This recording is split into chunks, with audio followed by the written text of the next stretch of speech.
Well, good evening, everyone, and a warm welcome to this important webinar. The importance of this webinar lies in the fact that there are many unanswered questions that GST 2.0 has raised. Since the 56th GST Council meeting, there has been a euphoria built around the transfer of goods and services from the 12 and 18% category to the 5 and 18% tax bracket. Several clients have approached us with many questions on various issues surrounding the rate changes. Hence, this webinar.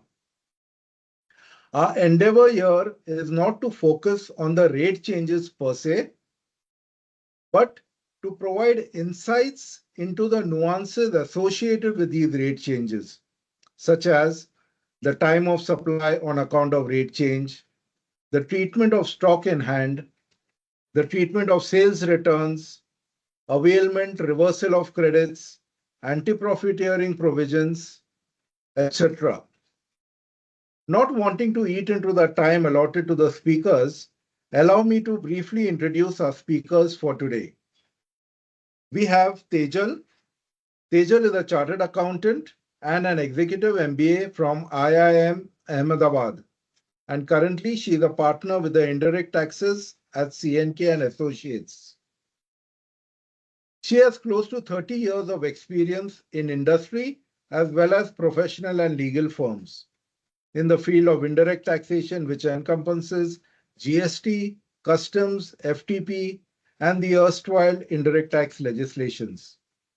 Speaking of feathers in a cap, she is rated as highly regarded in the field of indirect taxation by the International Tax Review World Tax Forum, consequently, since 2017. And she has also assisted the Punjab government in drafting the VAT laws and training more than 300 officers. Outside of work, her interests include mentoring people in soft skill, such as communication, presentation, and drafting. She also enjoys learning new languages, practicing numerology, and alternate healing. On to our next speaker, Hanish S. Hanish S is qualified in multiple professional streams. He is a chartered accountant, an LLB, company secretary. He is a partner from CNK's Bangalore location, and he is heading the litigation practice out there. He has more than 15 years of experience in the field of indirect taxes, with a very special affinity to the real estate and hospitality sectors. He is known for speaking at various platforms such as ICAI, ICSI, BCAS, CTC, etc. With this brief introduction, I will now hand over the proceedings to Tejal and Hanish with a small request that they enrich us with their expert comments. Thanks a lot, Shanal. Thank you very much. Thank you, Shanal. Thanks a lot. Right. So the format today, what we are adopting. Am I clear? Is my audio clear? Yes, you are. Okay. So the format which we are adopting is we just noted down a lot of questions which we are facing with our clients. We have broken those into separate sections. A few of the sections will be the questions relating to those sections will be attended by Tejal, and then few of those will be attended by me. So I will request Shanal to run the PPT for us so that I can start picking up questions first for change in rate of tax. But before we, start with these questions, I wanted to set the background which Shanal highlighted. Slideshow. We are not going to discuss on specific rate of tax, because then it becomes a really very specific issue which we are discussing about. We are more focused on what are the transition issues which we have to take care of because of which would arise because of the new changes being announced. Tejal, was I clear? Because I could hear some noise from your end. No, there is some echo happening, so we're just trying to figure out. Right. It is clear. It is much clearer. You are able to see the screen? No, I'm not. Yeah, I can see the screen now. Yes. Yeah. Right. Right. So So, we can start. Channel, if you can take us through slide number 3.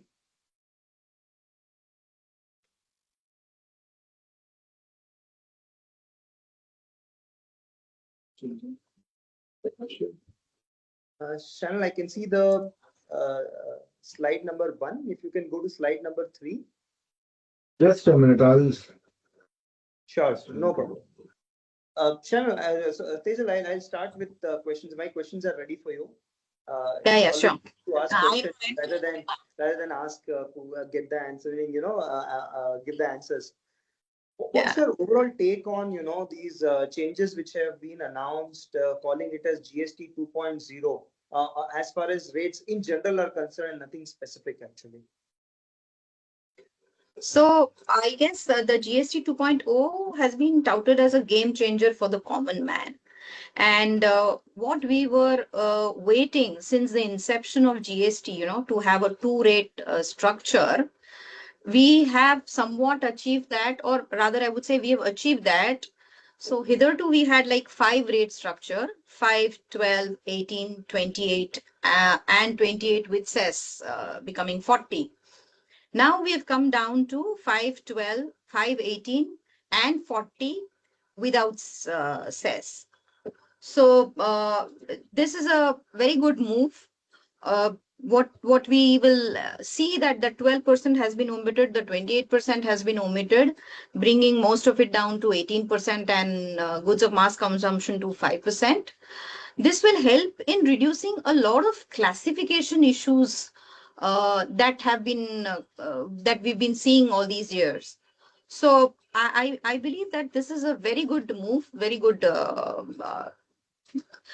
change that is being brought about by GST 2.0, and I would say that it's worthwhile to call it 2.0. Right. Great. Thank you. Now, when are these rates effective? Were these effective the day Prime Minister, announced it in his Independence Day speech, or are they effective as soon as the GST Council rolled out the press release, or is it going to be effective from a future date? So, when are these changes going to be effective from? So if you see, Hanish, the press release and the announcements and all, they mentioned that they're going to make it effective from 22nd of September. I mean, I believe it's the first day of Navratri and therefore an auspicious day.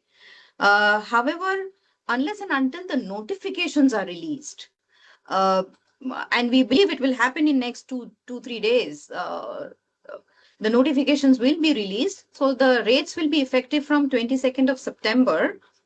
Apart from some goods, some sin goods like tobacco, pan masala, gutka, and all, they will continue with the old rate, till the compensation cess, has been paid fully to the government. So I guess most of the rates will move to the new rate structure. Goods will move to new rate structure from 22nd of September.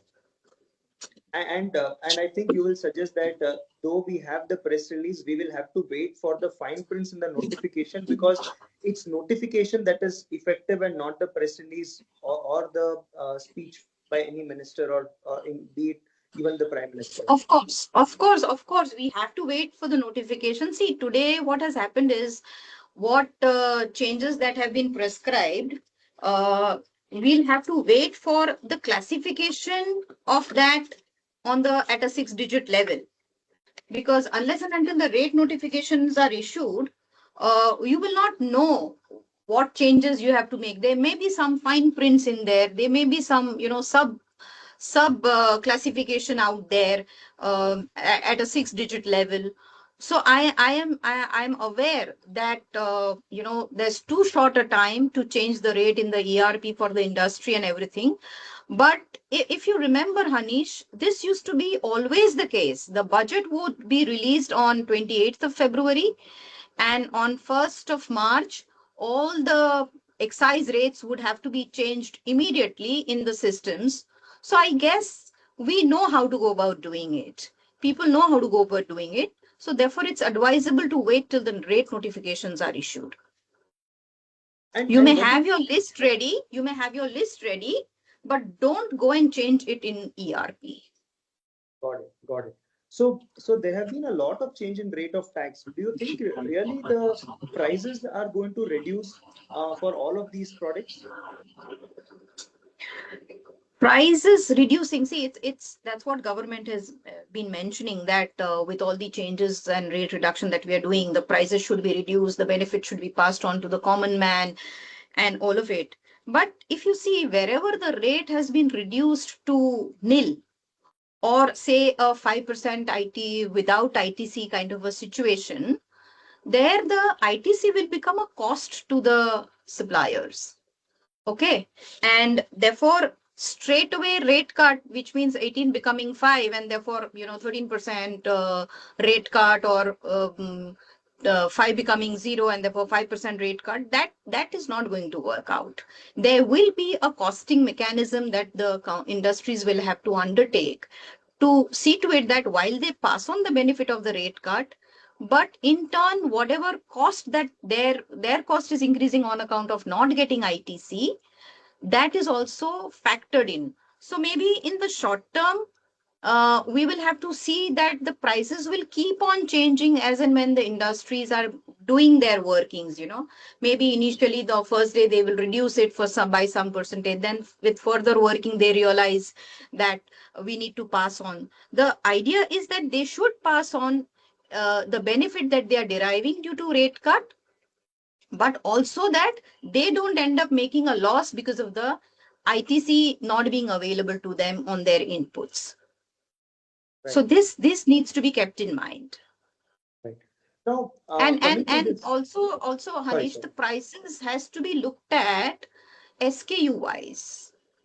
So you can't put in a blanket working. So every product where there is a costing involved for an industry, that needs to be seen that those prices are reworked. Okay. So just a moment. I guess, Hanish, we're trying to just share the PPT. Somehow there is some technical glitch. no, that's Channel, fine. what is The the only reason? has questions. Once it gets displayed, we'll use that. But till that time, we'll start taking the other questions as well. Should not be a problem. Okay. The what the technical team is telling me, that the MS team is hung and we are not able to share. So be it. I guess they will have to see our faces only today. Yeah, and the GST and technology never goes hand in hand. Whenever I have a seminar on GST, there is a technical problem, whether it's because of our end or MS Teams end or Infosys end, right? Yeah. No problem. So maybe I'll try to share it with Preeti also. Let's see if Preeti's Teams is working, then she may be able to share it. Sure. Right. Now, then let's continue. Just adding on to the question which I asked you and the response which you had given. Now, I have a lot of stock available with me as on September 21, okay, which is like when I'm closing my shop, I'm a retailer, okay, and I'm required to sell these stocks on 22nd of September with the revised GST, right? Now, when the MRP was fixed, it was at 118, including 18 rupees as GST component, but today it would have got reduced to 5. So what do I do with this stock? Should I sell at an old rate or should I sell at a new rate? And also, how do I give impact to this change in MRP? Am I required to affix a sticker or sell it at the same MRP, but ensure that I am reducing the price and selling it to the customer? So great. You've asked me 2-3 questions. Let me go one by one. So my off-the-cuff response would be that the new rates will apply to all the supplies that are being made from 22nd of September, which means my goods lying in stock with an old MRP will also have to be sold at a new rate where the MRP has a embedded GST into it, and therefore the legal and metrology package commodity rules have come out with some instructions that they are supposed to fix a sticker with a revised MRP on the product, such that the old MRP and the new MRP both are visible to the customer. So yes, from 22nd of September, they will have to sell at a revised MRP. How do they work out the revised MRP? Again, they have to look into it such that, they don't make a loss or they don't even collect tax and not pay to the government. So both is applicable. And also, you'll have to also look into the anti-profiteering angle. While the anti-profiteering norms there has been a sunset clause on 1st of April 25, but still what the government wants that you should be passing on the credit to the consumer. Now, how will they monitor this without anti-profiteering provisions being there? Needs to be seen, but they are going to look into it. They are going to monitor, and that is the reason why, um, one should look into all their existing contracts in terms of those where they are, all tax inclusive contracts. If there is a change in law or a change in tax rate clauses, which are usually there in all the contracts, you will have to specifically change your pricing to that effect. And just, the Department of Promotion of Industry and Internal Trade has yesterday issued a letter recommending certain activities in respect of physical retail chain. They have suggested that the retail chain should prominently advertise and display discount due to GST through posters, flyers, and ads across their networks. The bills or receipts must clearly reflect GST reductions as a GST discount, especially on high impact products. And the sales figures during festive season should be monitored and highlighted through various channels. So if you would have seen, a lot of automotive companies have also started, sending out news flyers or something like that, that a price of this car has been reduced to so and so by so and so, and all those things. So people are working in the back end while they are waiting for the notification. Got it. So just to add one more point here, Tejal, if you look at these notifications or the instructions which have been issued by various authorities, there are two basically. One is from Ministry of Consumer Affairs and second from pharma industry, because the Ministry of Consumer Affairs do not control the pharma products. That's covered under Drugs and Cosmetic Act. Very clearly, they have said that only the manufacturers or packers, repackers or importers, and in case of pharma, including marketeers, are allowed to change the MRP. Nobody else is required to change the MRP. So now at wholesaler and retailer level, nobody is required to change the MRP unless there is a manufacturer who comes and change the MRP. Right? That is point number one. The reason for that is, and they have given the logic also is, especially in case of pharma, is that if the stock by wholesaler and retailer is required to be sent back, right, then there will be a shortage of medicines which will not be available at that point of time for almost 10-15 days, and also there will be a logistics cost. So what the government very logically is trying to do is that if the stock is in control of those people who can change the MRP under the Legal Metrology Act, then change it and send it, right? But if it is in control of people who cannot change the MRP under the Legal Metrology Act, somebody is saying please speak loudly, so I'll try speaking a little more loudly. And where the goods are not in control of the person who is capable of changing the MRP, in those cases what they've said is the manufacturer will have to send a circular giving the revised price list, and also ensure that he gives advertisements in the newspapers to ensure that the customer is aware that, look, the prices have changed, and also take such steps to ensure that that benefit is passed on to the end customer. Plus, there will be roving squads also, I'm sure, where they will collect the data of what was the price at which the goods were sold pre-GST, pre-September 22 and post-September 22 to keep a control over these prices. So basically, Hanish, you were rightly saying that the National Pharmaceutical Pricing Authority has also issued instructions to the pharmaceutical companies for labeling and relabeling. And you are even correct that the government is going to monitor the price change and how much is the price change. So while we say that the anti-profiteering provisions are no more applicable, but there will be some kind of a mechanism that they are going to put in place to monitor this. The whole idea being that the benefit should be passed on to the common man. and this they will ensure. Right. So that actually helps in addressing the next 2-3 questions as well, actually, because those were relating to anti-profiteering only. Now, coming to the next question, will these changes have any impact on the way e-way bill is generated, the way invoicing systems are configured currently, and what are the steps the companies have to take to ensure that they are synced with the GST law? So, say number one is they have to change their systems, ERP, to ensure that the rates have been changed.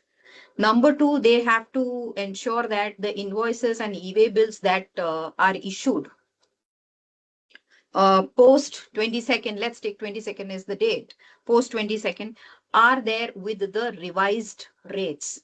Okay, so that is supposed to be taken care of. Now, as far as the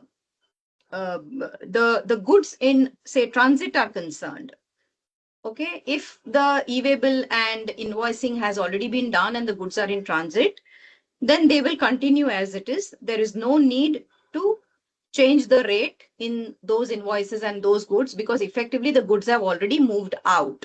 While it has not reached your customer, that's perfectly okay. And a little later we'll come to the change in rate situation also, that what happens whether you use an old rate or you use a new rate on the goods. And we all know that section 14 deals with the situation that there are 3 events which decide what rate should be applied, where the two events of the 3 should fall. So there is one, issuance of invoice. Number 2, which is date of supply of goods and service, and the receipt of payment. And this will be applicable across all scenarios. If you remember this part, that issuance of invoice, date of supply of goods and services, and therefore you'll have to go back to time of supply also for that, and receipt of payment. In whichever era the 2 of the events fall, that rate you have to apply. So if goods moved out and the invoice was issued prior to 22nd, then and the payment later, then you apply the old rate. So in every situation that you'll come across, you just have to be mindful of the fact that you'll follow this pattern of 2 out of 3, whichever date it fell on, old rate or new rate, you will have to apply that rate. Perfect. Did I answer your question? Or yeah, perfectly fine. I think you covered a little bit of time of supply also. Maybe when time permits, I will come back to you on this time of supply issue as well. I have correct. There as well. Now let's. I mean, they are all interconnected, right? So you can't just they're not individual questions, right? So let's reverse the role now, and why don't you ask questions which you had prepared for me, and I'll try answering those. Yeah, so Hanish, my questions to you will be on input tax credit. And I know that you're damn good at it, so I'm going to grill you on this. So tell me that if the rate of tax on goods has reduced to 5%, is the credit going to be restricted going forward, which means my goods were earlier at 12%, but now it has come down to 5%. When I'm going to sell it, will I be able to take my 12% credit or 18% credit or not? So this is a common question which we've got from a lot of clients, where they say that on purchase I paid 12%, so closing stock which I have paid a tax of 12%, but when I'm going to sell the same goods, the rate of tax is going to be 5%. I have an extra credit of 7%. Should I reverse? No, there is no excess credit here. This situation is actually referred to as a inverted duty structure in my view, but the government is not going to give a refund on that. Be that as it may. But the point is, you have paid 12% to your vendor because that was the rate of tax when you purchased. Today, when you sell, it is 5%. 12% is sitting with you as input tax credit. You can utilize it for payment of 5% of output tax, and even if there is an excess, you can set it off against any other liability. But coming to the main question, am I required to reverse the delta of 7%? No, you're not required to reverse. And very specifically, you have asked question on goods. Okay, but if we were asking this question on services, where it was 18% earlier and now it is 5% without ITC, my answer would be a little different. But if you're talking about goods, where there has been no such condition which has been added, then we will not, there is no requirement of reversal of that delta 7%. So would your answer be the same, Hanish, if it were from 5% to nil?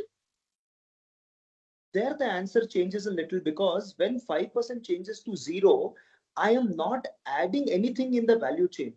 So there, section 18 specifically comes into picture, where they say if the goods are wholly exempt, then the input available with you in stock, or input available in semi-finished goods, or input in finished goods, all of it, you have to reverse the input tax. So because there is no output, you are required to reverse the input, because now those inputs are being used, or the finished goods is being used for making an exempt supply.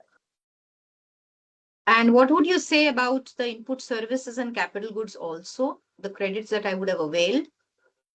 If you're talking about goods, my answer still remains the same, because 12% becomes 5%. But if you're asking about services, then it's going to be really very, very complex. The reason is, again, whether 18.4 will apply, will not apply, whether it applies for only wholly exempt, or it applies because explanation.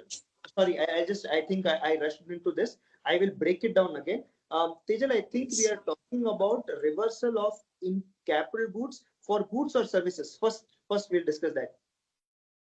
Yeah. So what I'm saying is that you will have to break your answer into number one, goods and services.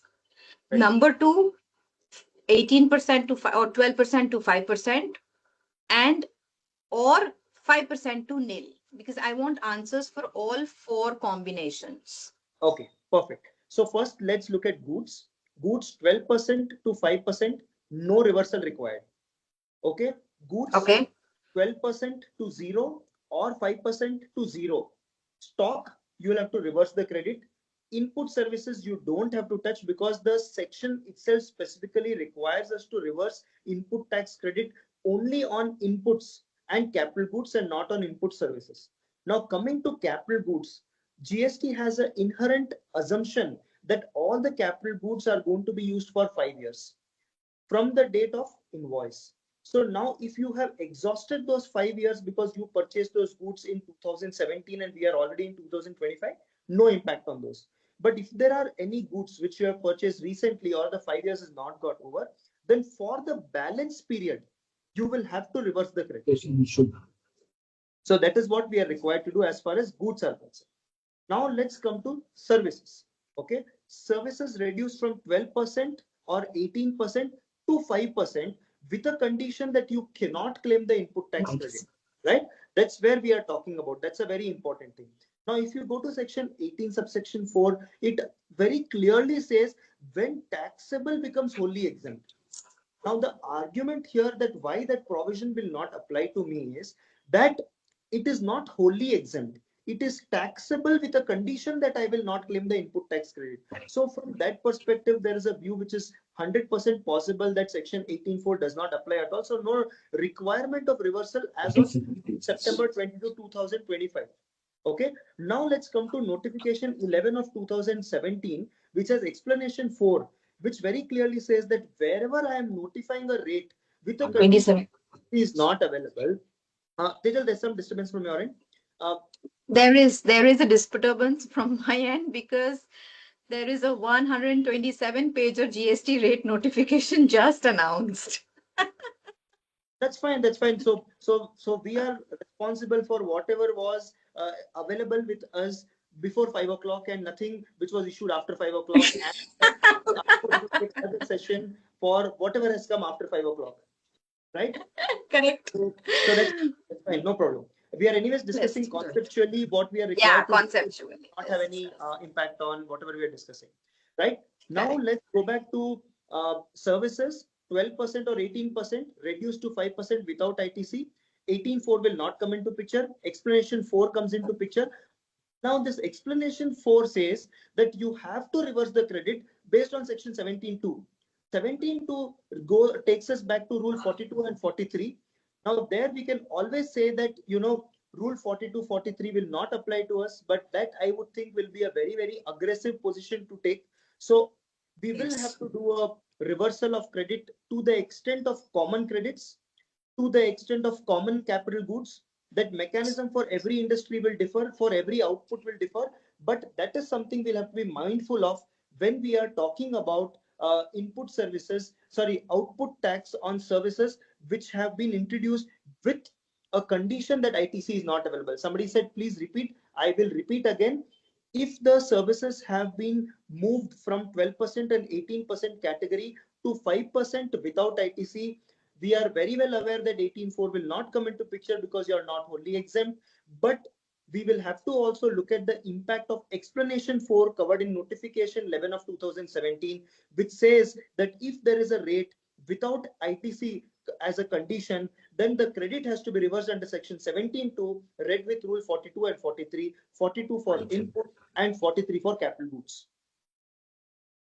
Correct. So what you're saying is that even though the rate is 5%, but because the condition is without ITC, you will still have to go through the reversal process, but by way of a different provision, rule 42-43, and not the original provision where it was for exempt 18.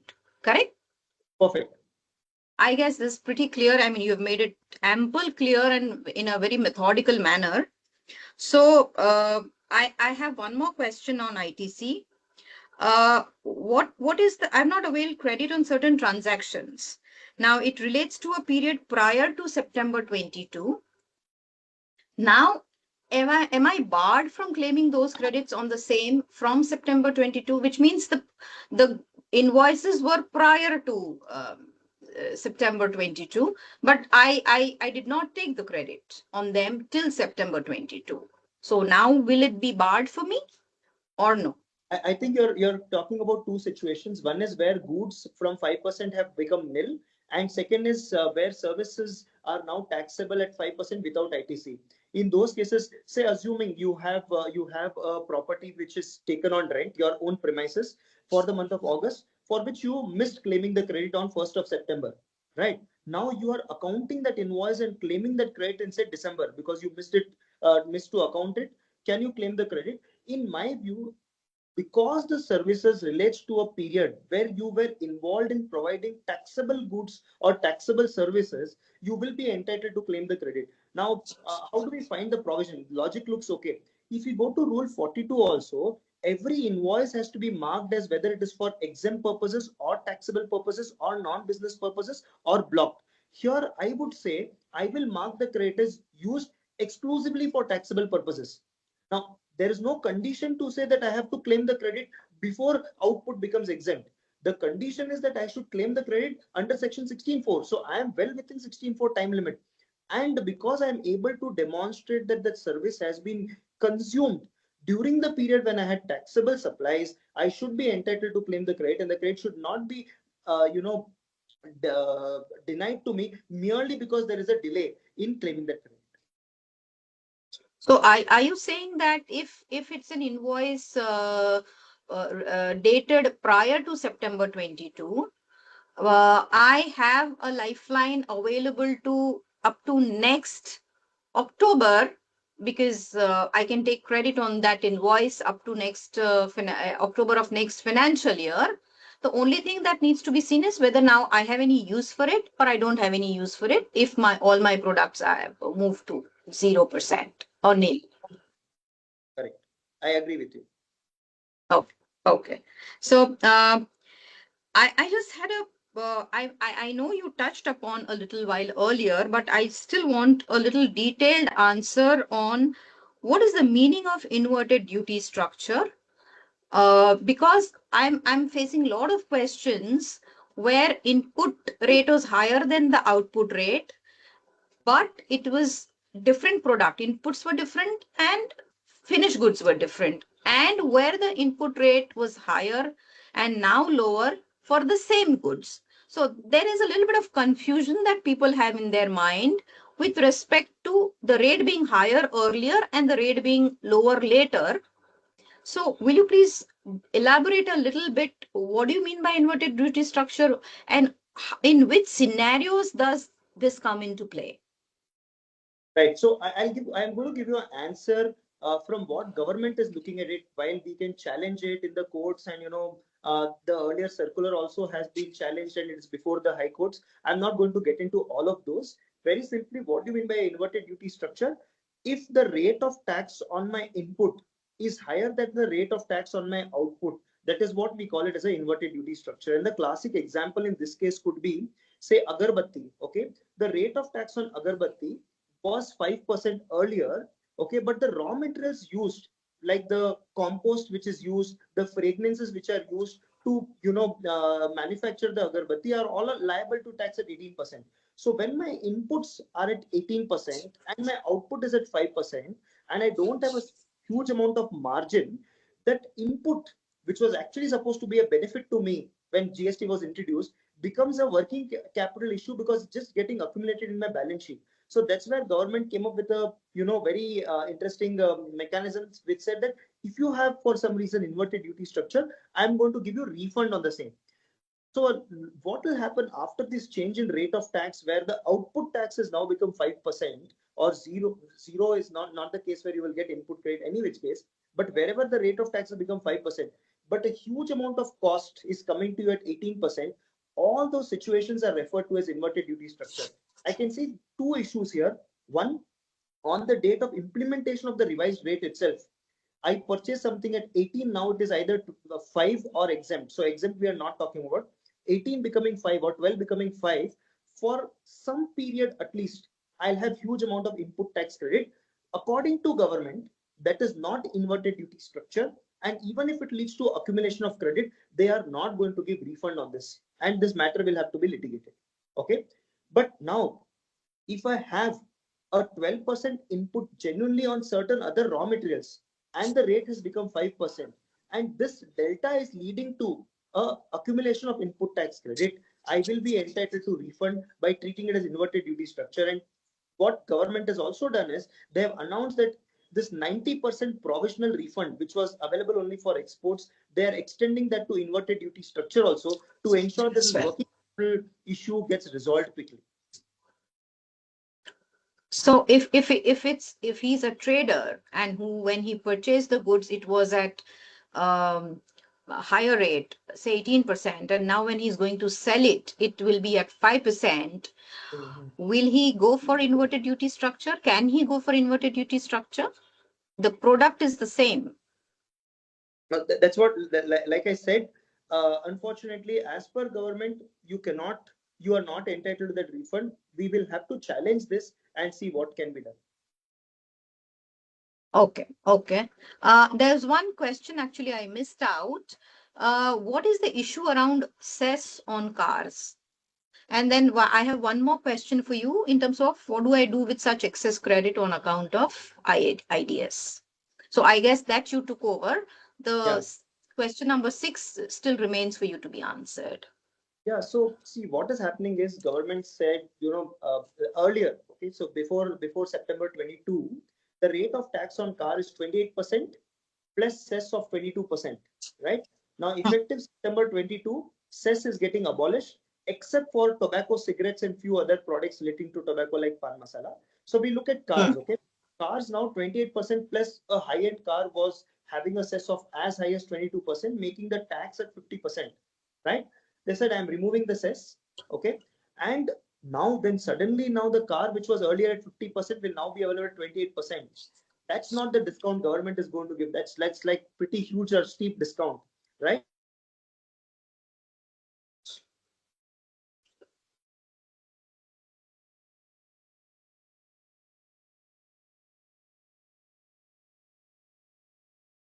Hanish, have I lost you? Hanish, we can't hear you. I think there's some network issue at his end. Yeah, I guess we lost him. Just message him to rejoin. Yeah, he will. I guess he understood. Yeah. Yeah, we lost you, Hanish, in between. So you'll have to, start with your car rate of 50% versus 28%. I was going at a very fast pace so that we can finish all the questions, and then technology said stop. I am aware, but the way you're thinking so fast and the way you're speaking so fast, I hope people are also catching up with you. I'll reduce the speed. So, don't worry. I will stop you. Yeah. So now what the government was, of course, not ready to give that kind of a discount. So what they have done is they have increased the rate of tax to 40%. So 28% moves to 40. So earlier what was available at 50 will now be available at 40. But now there is an interesting situation. I, as a car dealer, was buying car from the manufacturers and selling it to the end customer.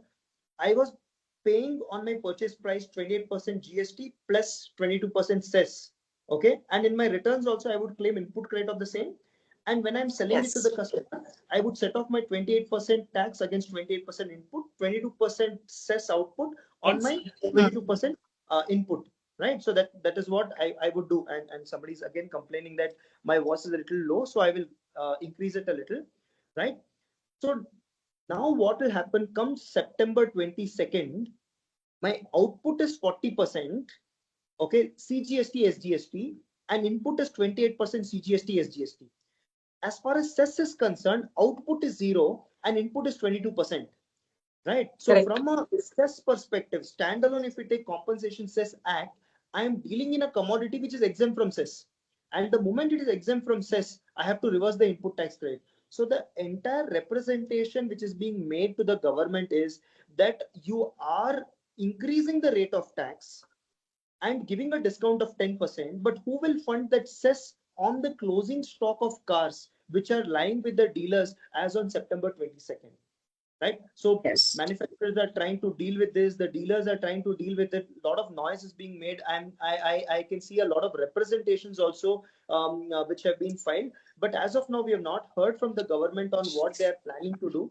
If they don't do anything, then it would be either the dealers who will have to take the hit of the 22% or the OEMs who will have to bear that cost. So that we'll have to wait and watch.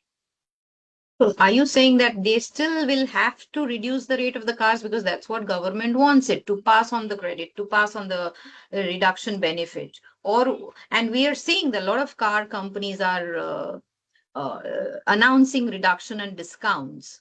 So will the consumer bear, or as you said, the distribution chain will bear?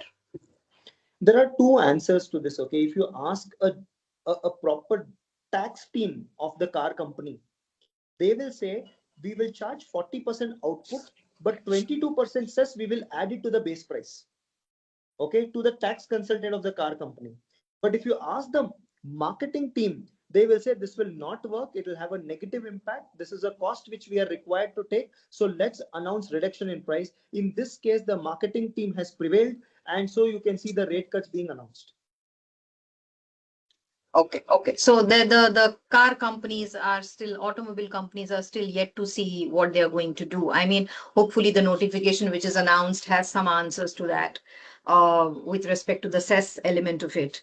So I guess I have grilled you enough. You can start grilling me now. Right. So let's move to time of supply. Okay. And you touched upon some of the aspects of time of supply. I would like your answers on few more aspects relating to time of supply. Now, I have dispatched the goods on September 21st. They have not reached the customer on 22nd till 21st of September. Okay. I have prepared my delivery challan. I have prepared my invoice, whatever I wanted to do at a higher rate. Maybe look at a situation where I have not raised the invoice at all. Now, in these cases, how do I decide what is the correct rate of tax? Okay, so we'll have to come down to the basic provision of the change in rate of tax, section 14. And I spoke about it earlier, but I will again say that there are three events which are important. One is raising of the invoice. Number two is the receipt of payment. And number three is the supply of goods or supply of services. Now, wherever the situation is where two events have occurred, that is the rate you have to take into consideration. So say in your example on September 21st, you sent out the goods, they are in transit. I would assume, while you said invoice has not been issued, but I will assume that invoice and e-way bill have gone along with it. So at least two events have already occurred on September 21st. So, and the payment will come later on. So, the old rate will apply. Now, if you say that you did not issue an invoice because the goods that moved out were, say, for example, on sale or approval basis, And therefore, once the good will reach the recipient, they will decide, they will approve, and then you will raise an invoice and then you will receive the payment. Then if two of the events are occurring in the new rate, then you will apply the revised rate. Got it. Complex है. नहीं, actually complex नहीं, बहुत simple है. आपको खाली एक table बनाना है. You have to make one table saying date of invoice, date of payment received, and even advance is considered as a payment received, and date of supply, and for which you'll have to go to time of supply for both goods and services. So wherever the two events are occurring, that's the rate that you will apply. So in your second question, I am seeing that it's advance received and invoiced as well. Then obviously the previous rate. So you're basically suggesting that 2 out of 3, the events you have to check. So wherever the majority events fall, that will decide the rate of tax. That's a that will decide the rate. Simple way of deciding, right? Yeah. Now, as far as services are concerned, okay, how do you decide the rate of tax? So again, the same logic applies, Hanish. The only play here is, when do you say that the service has been supplied? Okay. Now, if usually the service is said to be supplied, say for example, it's a consultancy services, then the service is taken to be supplied when you give an opinion. Or say it is an AMC, then it is ongoing contract. Okay, so if it's an ongoing contract for supply of services, you will go by the milestone, because that's the day when you treat that your service has been rendered. So in case of services, therefore, being it an intangible item, you will have to rely on a contract to see when is it the time when the service is meant to be or called to be as supplied. And that's the date. Again, you will have, and payment and invoice are again the same, you know. So with respect to ongoing contracts also, you will have the contract clauses telling you about the milestone. So you will go by those milestone dates. Okay, got it. So I think you partly covered this ongoing contracts also. So I'll skip this for a minute, and then again, if there is a requirement, we'll come back to this, because again, this is very case specific on when do you define the milestone is over, is what I gathered from what you discussed. Yes. Okay, sure. So over to you on hospitality sector. As we know that your forte is hospitality and real estate. So I guess this question I should be asking you. So hotels very collect. glad you're saying my forte is hospitality. Thank you for that. Yeah, Bangaloreans are known for that. Yes, Bangalore is known for hospitality. Hotels collect room rent in advance. What should be the time of supply? When you stay, when you leave, or when you receive the payment? After that, whether you stay or not, they are least bothered. So how do you handle that? Yeah, this is a very interesting question, and again, the GST tax manager is going to fail and give a wrong answer here, and the marketing manager is going to win here as well. Because when I was speaking to one of the client as well this morning, so the situation, what I think you're envisaging is that in the month of August, I have booked the hotel, and the hotel has taken the full advance. Say it is 112 rupees, considering that the value was less than 7,500 rupees. The rate of tax was 12%, right? Okay, now effective September 22nd, the rate of tax for all the hotels having accommodation less than 7,500 will be 5% without ITC. I stay in November. So now, considering that 2 of 3 event which you mentioned in time of supply, I have received the advance pre-change in rate of tax, but the service is completed in November, which is post-change in rate of tax, and the invoice is generated only after the accommodation period is over. So considering 2 of the 3 events, the rate of tax should be 5% only. The customer now is going to come back to the hotel and say that, look, you had originally collected 12%, but actually the rate of tax is 5%. So why don't you give me a refund of this 7%, right? The tax manager in me will say that, yes, you are entitled to a refund of 7%, But the point is, earlier it was 12% with ITC, now it is 5% without ITC. And generally, we did working for 2-3 hotels already. And there we see that there is a ITC loss of between 5 to 7% for the hotels when they go from 5% to 12% to 5%. So now that 7% gets offset with almost 5 to 7%, maybe a delta of 1 or 2%. So now it is for the hotels to decide whether they want to give the entire benefit of 7% or pass on the benefit of only 2%, or say take a stand that look, there's no benefit at all. Whatever is the benefit has been offset against the input which I've lost, so I'm not going to give you any benefit at all.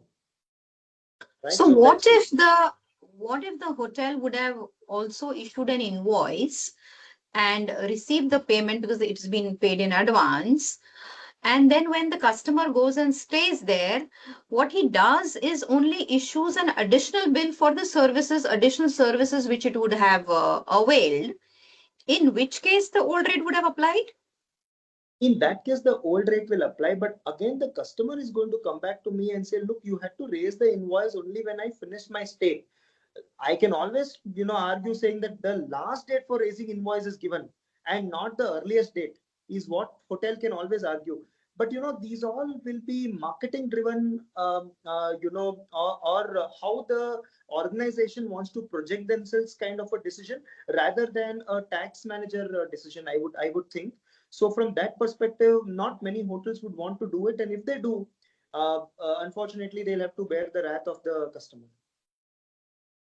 So will that be that it has to be an industry-wide decision how to go about it? Because if one hotel does and other does not do, they are bound to face the consequences of that in terms of the sales, as well as in terms of coming to the radar before the government.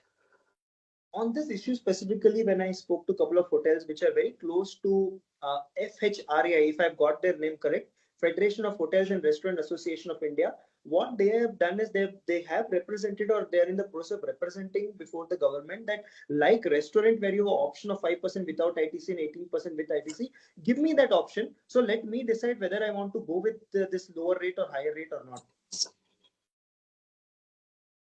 Okay. Right now it is 5% without ITC, sacrosanct, no choice.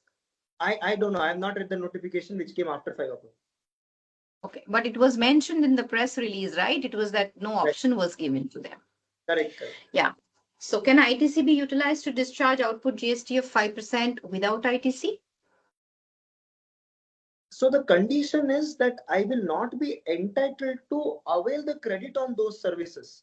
But if I have generated excess credit in some other activity and there is a spillover of that input credit, that can be used to pay my accommodation liability. See the point, and I've seen this, a lot of notices, at least in Karnataka, where for restaurant services, they've said you are not entitled to claim input tax credit. How have you set off your output tax liability of 5% without ITC against input credit?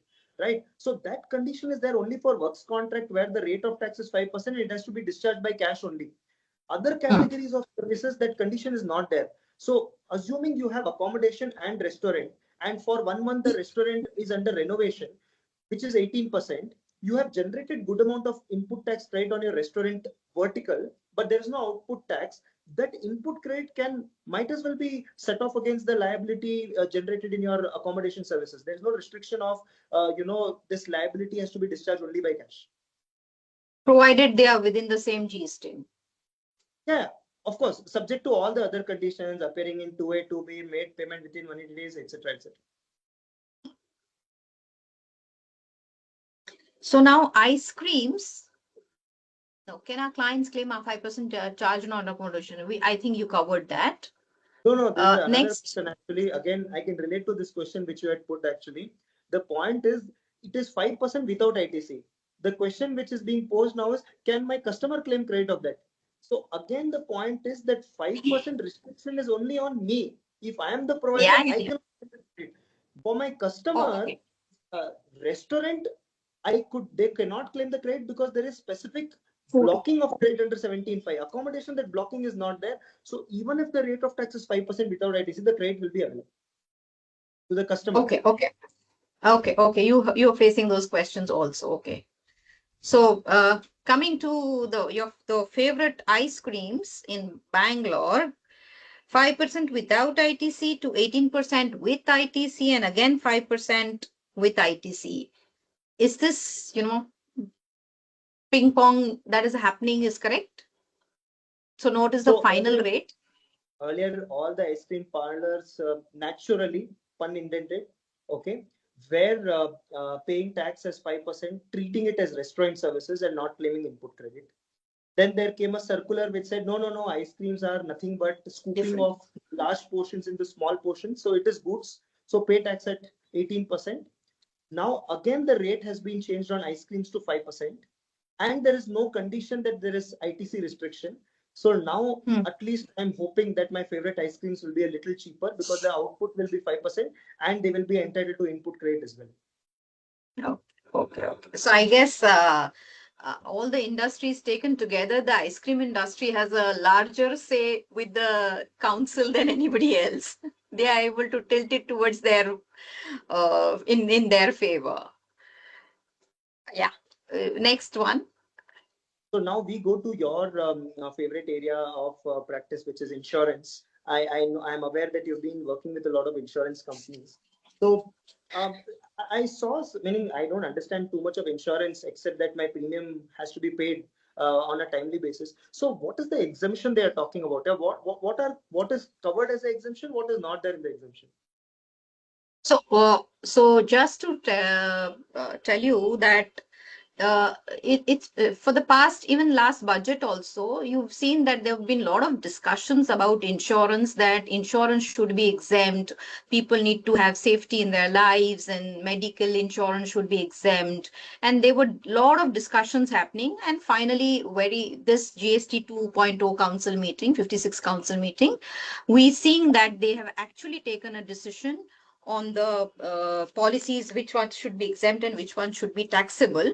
So looking at the press releases and the FAQs that they have issued, they've said that all individual life insurance policies, so including all of them, basically the term life, the ULIP, the endowment policies, including the reinsurance. So all life policies will be exempt. Okay. Also, all health insurance policies, the family floater policy, reinsurance policy for senior citizens, all of it will be exempt.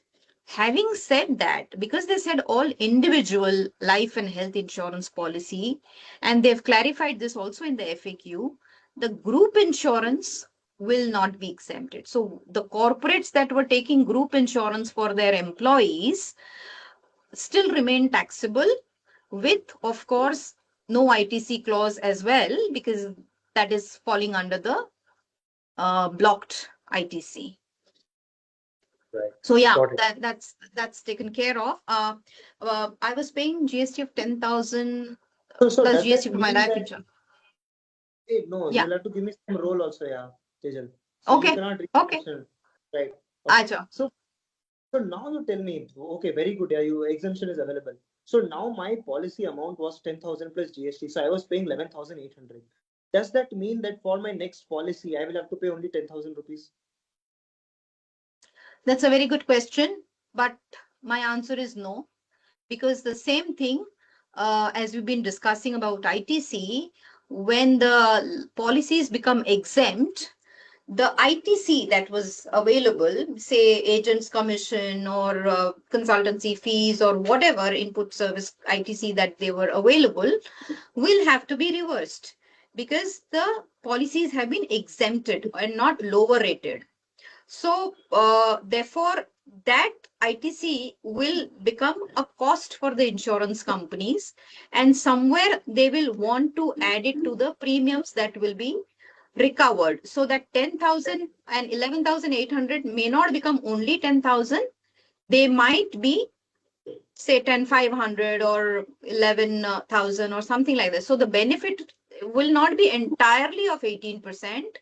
It could be maybe, 3 to 5% reduced in that sense. And that's where I also I was going through all the discussions that were happening between industries and chambers of commerce and everything.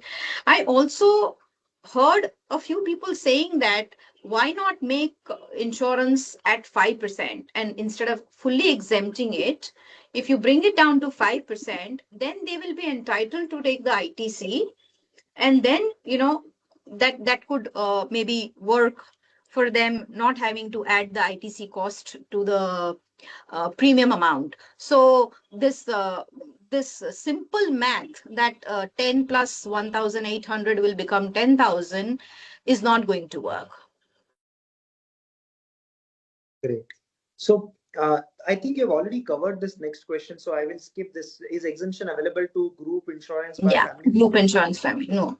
So family floater okay. will be available, right? So me, my parents, or my grandparents. Family floater available, group insurance not available. Okay, got it. Yeah.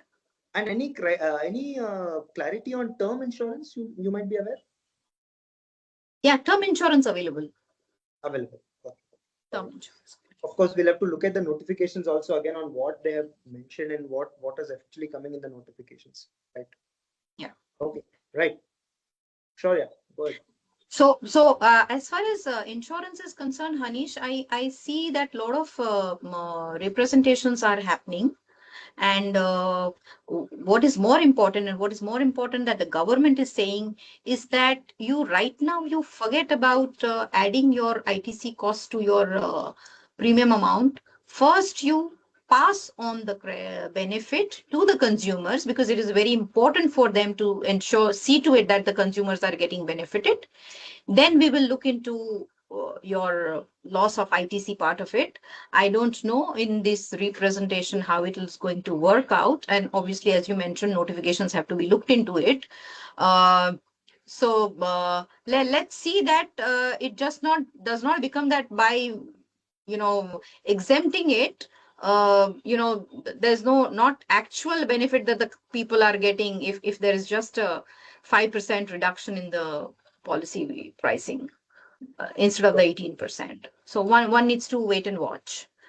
Coming to credit notes and valuation, I see a lot of questions are coming on that. And therefore, I would like you to help us go one by one into the various scenarios that we've carved out. So I'll just ask you, goods are sold before September 22. The goods are returned on September 25, post the rate change, of course. And the credit note should be on revised GST rate or the old rate. So when we are talking about credit notes, we are trying to cancel the original transaction. We are not creating a new transaction, right? So when the original invoice was raised at 18%, at the date of return, the rate of tax might be 5% on those goods, but I am trying to cancel the invoice which was originally issued. So the original rate of tax only will apply to the credit note and not the revised rate of tax. Yeah, great. So just to the audience, I wanted to mention, we are seeing a lot of questions are being asked. What we've done is we have actually collated all the questions from the queries that we've been receiving from our clients since the past few days. So let us finish these questions that we have carved out, and then time permitting, and I'm surely time will permit us, we will take one by one questions which are there mentioned on the chat or on the Q&A section. So Hanish, I guess we'll have to speed up a little, because otherwise we'll not be able to take questions from the audience. So here the second question to you is that my goods are exempt from GST under the revised GST regime. I sold goods pre-rate change by levying applicable GST. So I sold before the rate change. The goods are returned after the change in the tax rate. What happens to such tax that is being paid? So I think we are looking at a situation where all my output is exempt.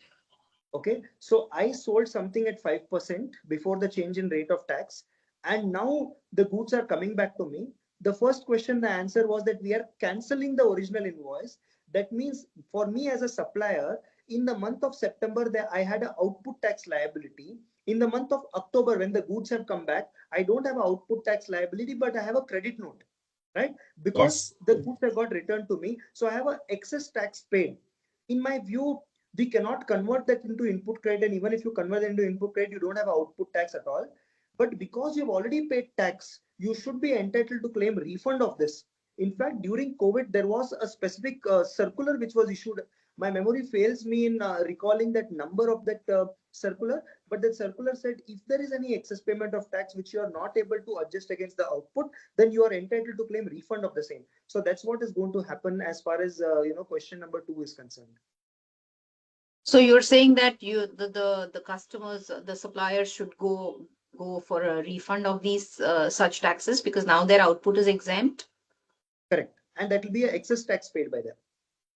So just adding to this, I have seen scenarios where, people, instead of doing a sales return, or rather a purchase return, the customer doing a purchase return, they actually do another back-to-back sale. So supplier sold to him.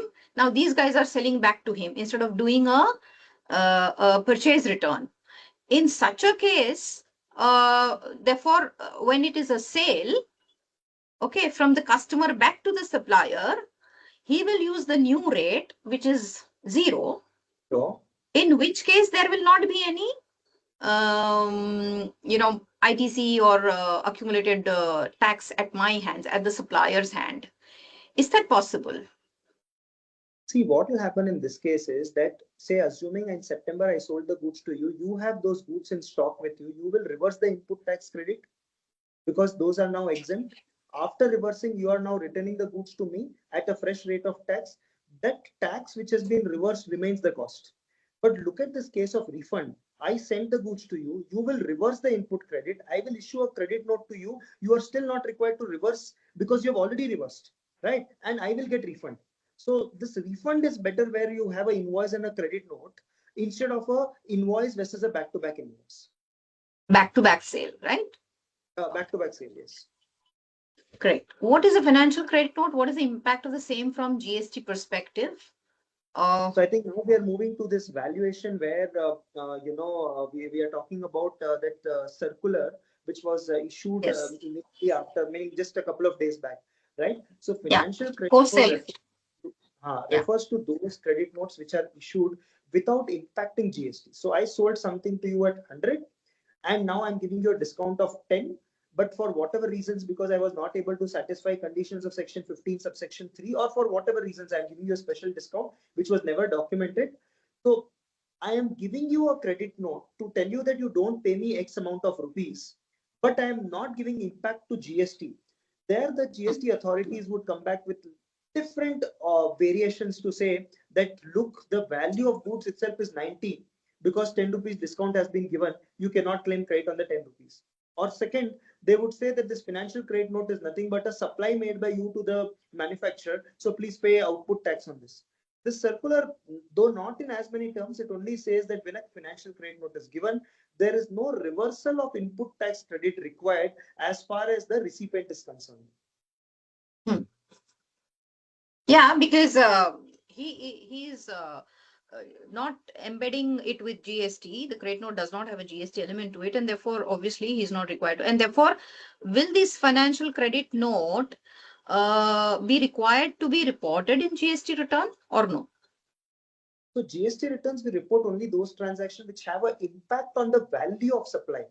Because here there is no impact on the value of supply, I'm not required to report this. But in my 9C, it will form part of my reconciliation. 9C. Agreed. Can you summarize the circular relating to this? The recent circular that came across, post-sale discount and secondary discount and all of it. I guess there were a few scenarios which they brought out. Can you please let us know about those scenarios? What did it say? We are already at 18:10. I guess we should be able to finish in next 5-10 minutes and then start taking over the questions. So over to you, Hanish, but we want to hear you in a little detail about this because the circular is very important.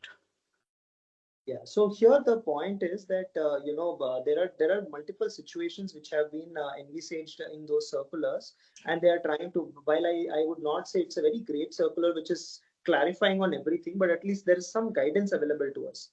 Okay, so there are predominantly two situations which have been talked into in para 2, that is serial number 2 of the table relating to that circular, where they are saying that if the manufacturer passes on the discount to the distributor, and distributor then passes on the discount to the customer.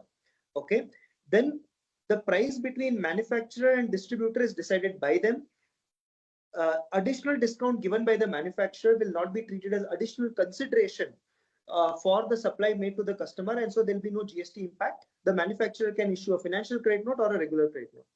But the issue comes in, couple of cases where, say, assuming we are talking about the manufacturer has, entered into a contract with a very reputed listed company saying that I will sell all the laptops to you at 30,000, but the price at which it has been supplied to the distributor itself is 31,000, and now the distributor has been appointed to say, look, sell these goods to this particular corporate client at 30,000 rupees. The distributor now is going to say, you have sold it to me at 31. How can I supply to the customer at 30? So the manufacturer will come back and say, let me do one thing, 2,000 rupees, I will give you a discount. So effectively you will make 1,000 rupees profit, right? In these cases, the circular is trying to say that the discount has been passed on by the manufacturer to the distributor to fund the discount, which has been further passed on to the customer based on the agreement between the manufacturer and the customer. And so, as far as the distributor is concerned, he has received 29,000 rupees from the customer, 2,000 rupees from the manufacturer as far as the sale is concerned. So he is required to pay tax on this 31,000 rupees, because the 2,000 rupees discount is a consideration in as far as the trade distributor is concerned. I have hundreds of doubts on this circular as to how will I raise invoice, right? What is the value on which I will raise invoice? Can I raise invoices of 29,000 to customer and 2,000 on manufacturer?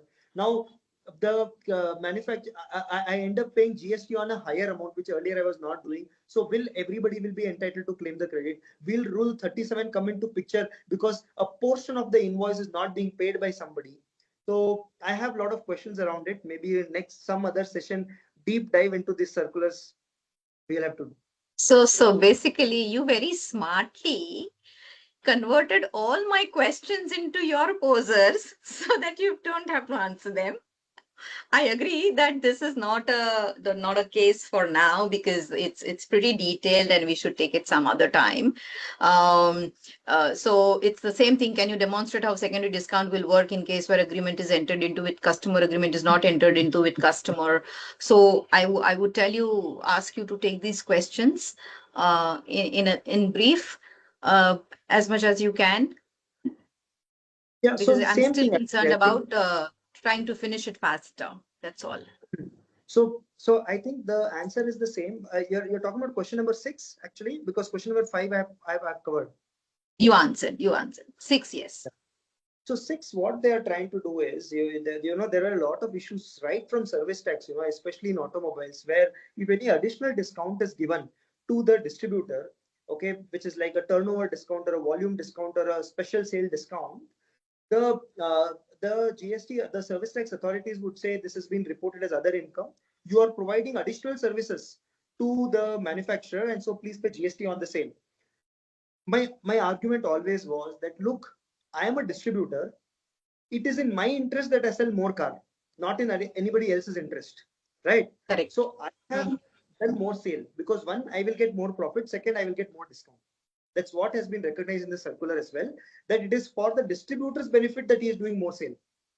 And if he gets any benefit because he has achieved the target, that cannot be made liable to, right?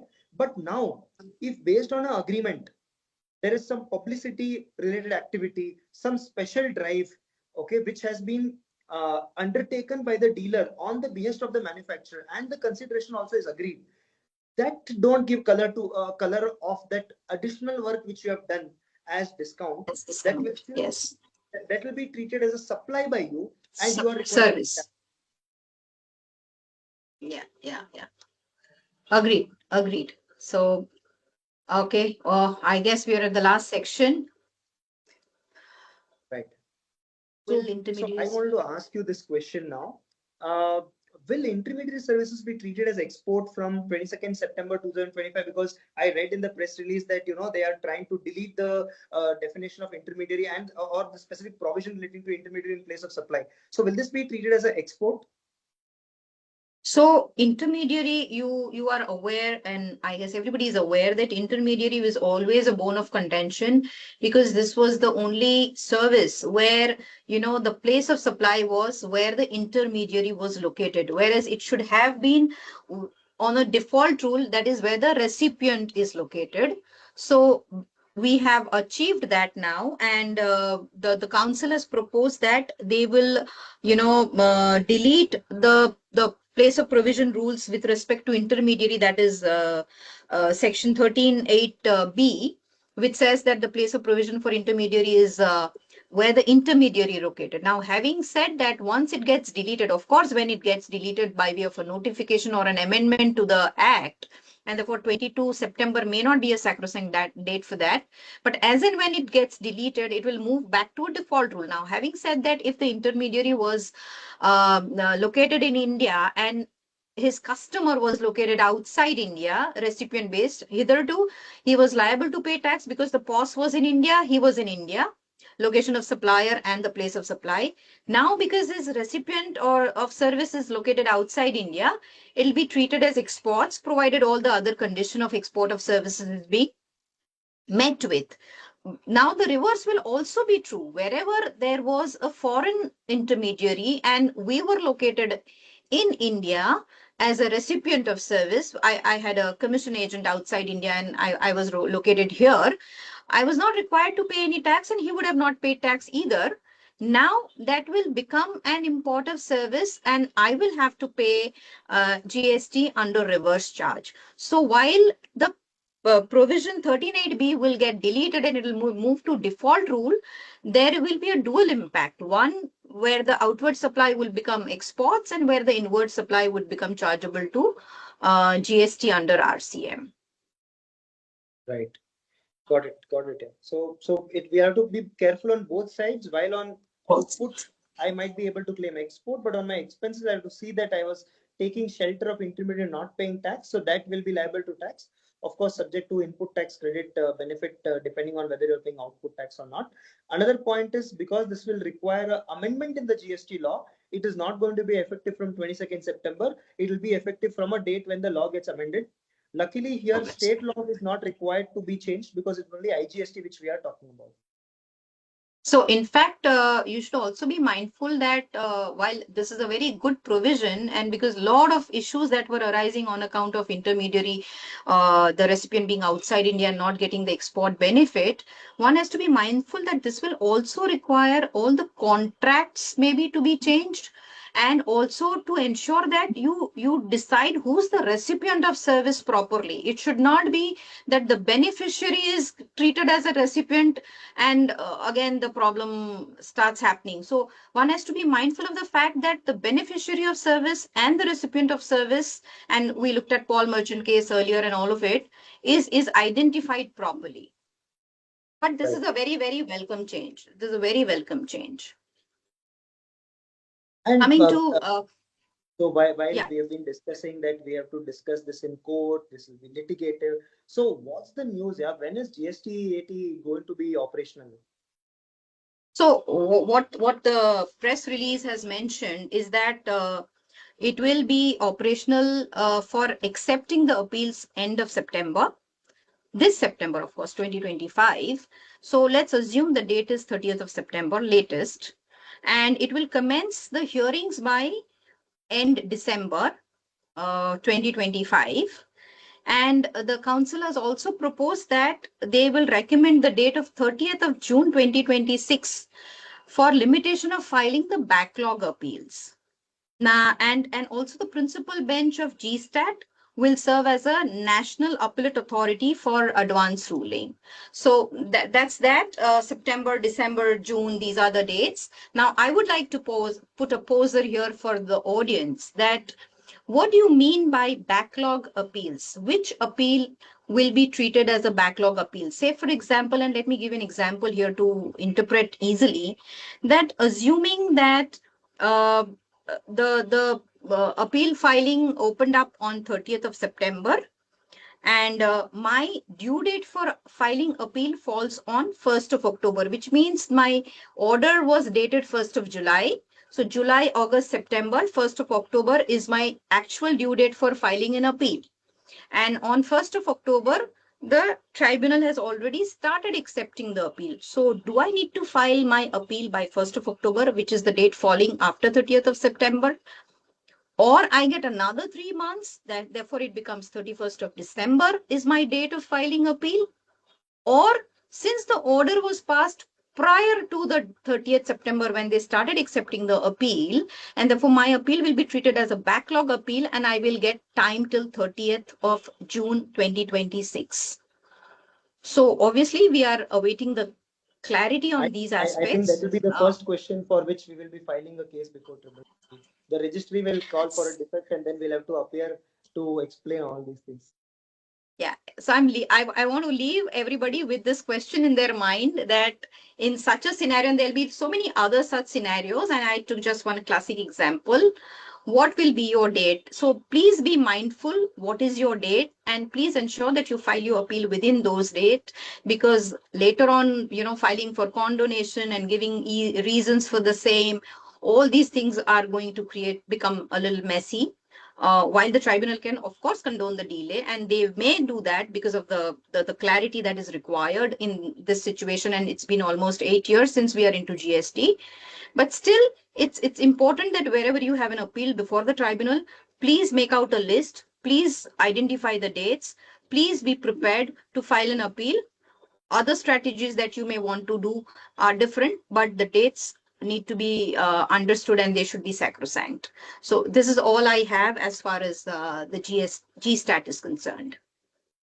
I guess with this, if we have time, Hanish, should we take on the questions, or how do you want to go about it? So can we do one thing? There are too many questions. A lot of those have been covered already, and the emails of both you and me are available.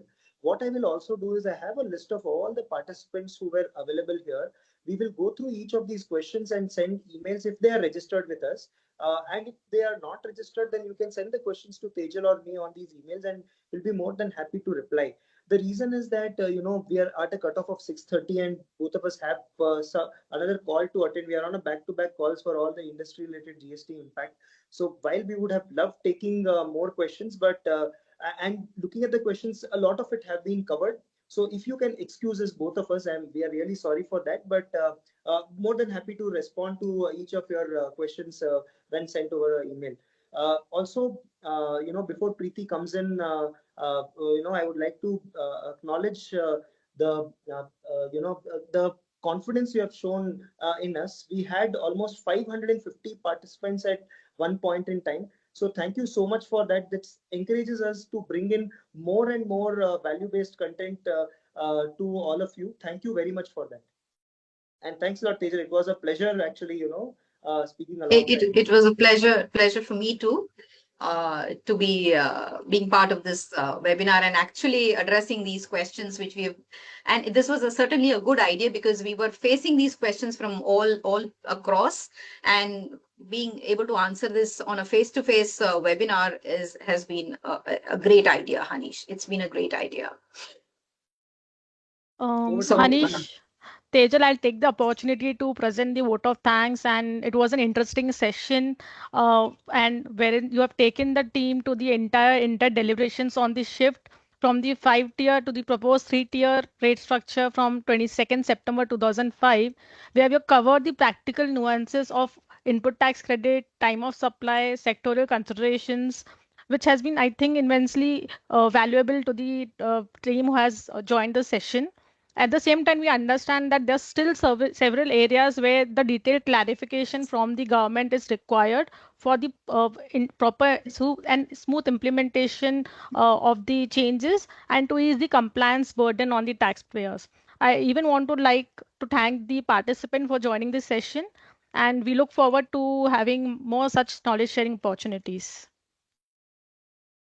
Thank you, everyone. Thank now you, everyone. Over to the notification which has been just released, 127 pages. The effective date is 22nd of September. So that's the date.